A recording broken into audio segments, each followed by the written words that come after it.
All right, well, House Republicans out with their own health care plan today. Now, it's $700 billion. It doesn't come cheap, but instead of tax hikes, it pretty much relies on tax breaks. Republican Congressman Tom Price drafted this plan. Congressman, good to have you back. How does yours differ from what the president wants to do? Hey, Neil, great to be with you. Actually, it was a group of individuals that came together through the Republican Study Committee, the House conservatives, to come up with this plan that's a patient-centered plan.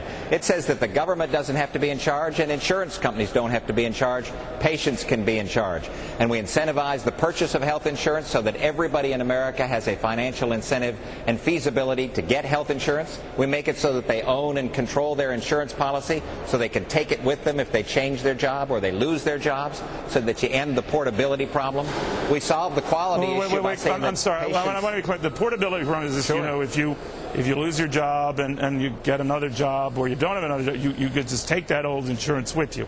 How do you pay for that? Because that's a very expensive little nugget there.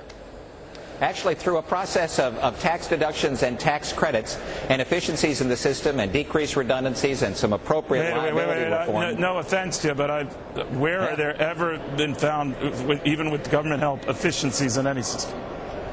Well, if you have appropriate health IT, health information technology, then what you do is you decrease the duplication and the redundancies in the system. Well, how is that different, sir? How is that different, sir, than what the president is saying? You guys have been blasting him for, boasting about efficiencies and cost savings that come as a result of great technology.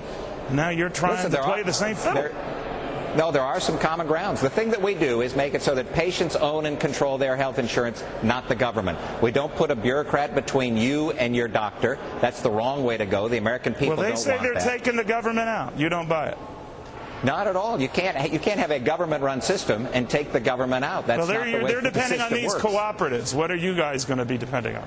Well, we'll see the language about the cooperatives, but what we believe is the most appropriate, again, is so that patients own and control their own policy, so that regardless of where they are in the system, that they have the health care coverage that allows them to choose the system that's best for themselves and for their family. What if you have a pre-existing condition, then? How does your plan cover those folks? We make it so that there are incentives for high-risk pools and so that there are pooling mechanisms so that individuals can get the purchasing power of millions together. We solve the quality challenge by making it... That sounds like a cooperative. That sounds just like what the Dems are. Maybe you guys are joined at the hip. This sounds very similar. I think there are some commonalities, but the big distinction is who's going to make health care decisions. Are you going to allow patients and their families, along with doctors, to make decisions, or are you going to have the government involved in those decisions? We don't believe that the government bureaucrat ought to be between patients and their doctors. And the only plan that we've seen that the Democrats have put on the table here in the House is one that would put that bureaucrat there.